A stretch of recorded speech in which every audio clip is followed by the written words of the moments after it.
विकास का एजेंडा कांग्रेस का एजेंडा है, सर्वधर्म समभाव और सर्वजाति समभाव। लेकिन भाजपा का एजेंडा चुनाव में दृष्टिगत नहीं होता है। रुड़की हुए बदलाव की आवश्यकता है, परिवर्तन दिखाई दे रहा है और हमें उम्मीद है कि जनता का आशीर्वाद, सहयोग, समर्थन हमारी प्रत्याशी, बेहद प्रत्याशी पूजा जी को और यहाँ वर्गों के लोगों की आवाज़ विधानसभा में उठाते हैं, उनके कार्य करवाते हैं। तो मैं कहूँगी कि जीत निश्चय है। ये भी आए हैं, इनका मनोबल ने हमारा बढ़ाया है, तो मैं उनकी बहुत आभारी हूँ।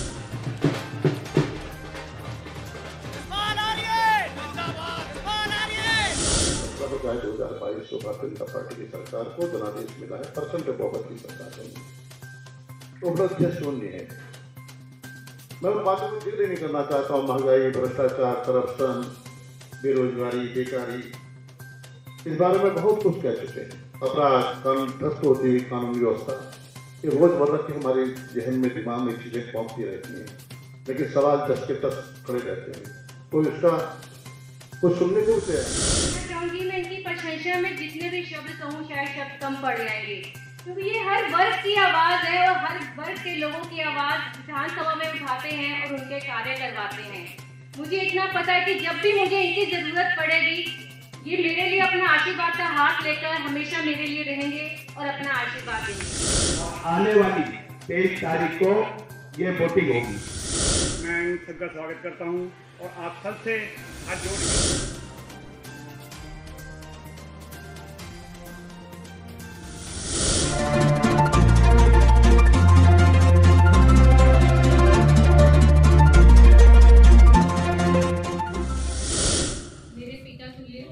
सम्मानित नेता प्रतिपक्ष माननीय श्री यशपाल आर्य जी आए हैं।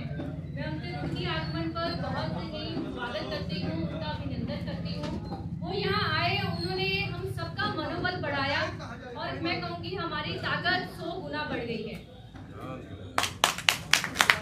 पूजा गुप्ता जिंदाबाद, राजेंद्र चौधरी जिंदाबाद, मनु जैन जिंदाबाद, यशपाल सिंह आर्य जिंदाबाद। जैसे कि हम सब जानते हैं कि वो किसी एक वर्ग के नेता नहीं है, बल्कि हर वर्ग के नेता हैं और हर वर्ग के नेता के होने के कारण वो हर लोगों की आवाज़, हर वर्ग की आवाज़ विधानसभा में उठाते हैं और उनके कार्य करवाते हैं। तो मैं उनके बहुत बहुत आभारी हूँ और कहूँगी कि वो ऐसे ही कार्य हम करते रहें और हमारे सर पर अपना आशीर्वाद बनाए रखें। अपील कर दो वोट की, बच्चों के लिए भी और अपने लिए भी। यहाँ से हमारे प्रत्याशी मनु जैन जी हैं। मैं सभी से यही निवेदन करूंगी कि 23 जनवरी दिन वीरवार को मनु जैन को और पूजा गुप्ता को, कांग्रेस मेयर प्रत्याशी जो मैं हूँ, दोनों को हाथ के पंजे पे मोहर लगाकर भारी मतों से जिताइए।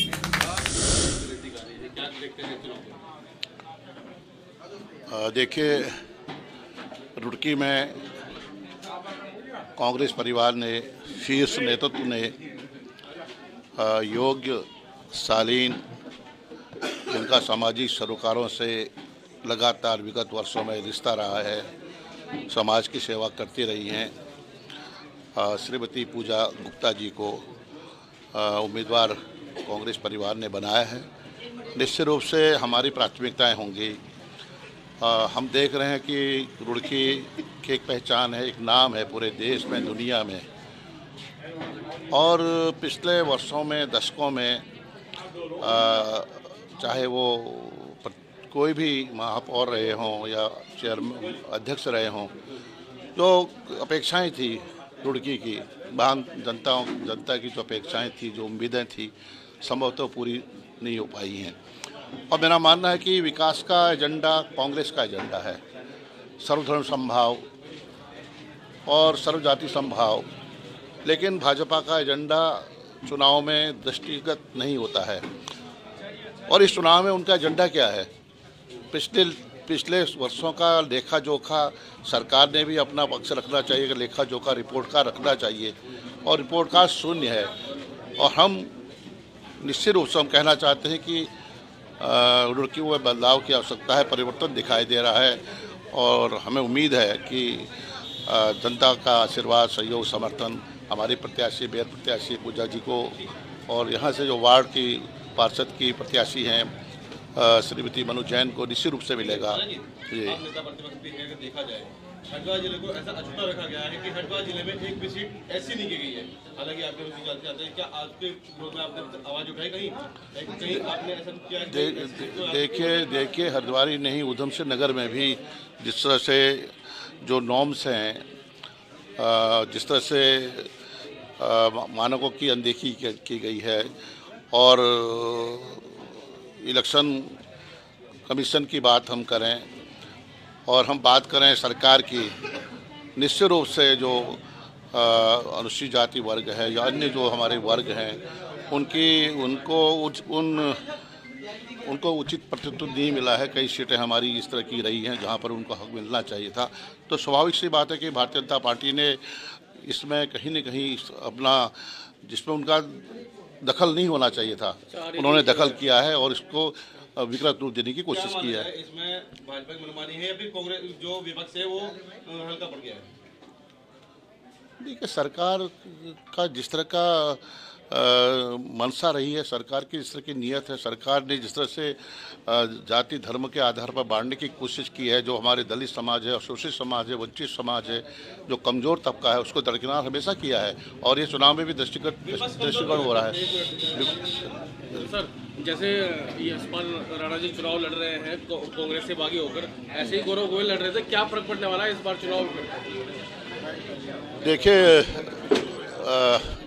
चुनाव में साफ दिखाई दे रहा है हमारी लड़ाई भारतीय जनता पार्टी से है और मैंने कहा ना कि पहले भी जो मेयर बने हैं उनको अपना रिपोर्ट कार्ड जनता के सामने रखना चाहिए, लेखा जोखा रखना चाहिए कि हमने हमारी उपलब्धियाँ ये रही हैं, रुड़की के सर्वांगीण विकास के लिए हमने बहुत सारे काम किए हैं, बताना चाहिए।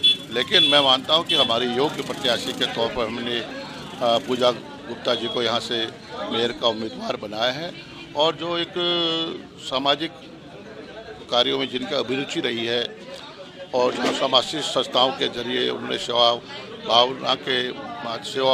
भाव से उन्होंने लगातार निरंतर काम किया है। वोटों का ध्रुवीकरण तो नहीं होगा ना सर, जो बागी जैसे कांग्रेस से चुनाव लड़ रहे हैं, यशपाल लड़ रही है? हमारी सीधी लड़ाई, हमारी लड़ाई भारतीय जनता पार्टी से और कोई हमारे सामने कोई दूसरा विकल्प यहाँ की जनता के सामने नहीं होगा।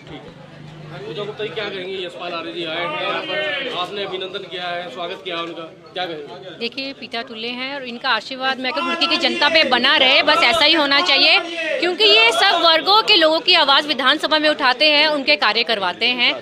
तो मैं कहूँगी कि जीत निश्चय है। जब भी आए हैं इनका मनोबल ने हमारा बढ़ाया है तो मैं उनकी बहुत आभारी हूँ।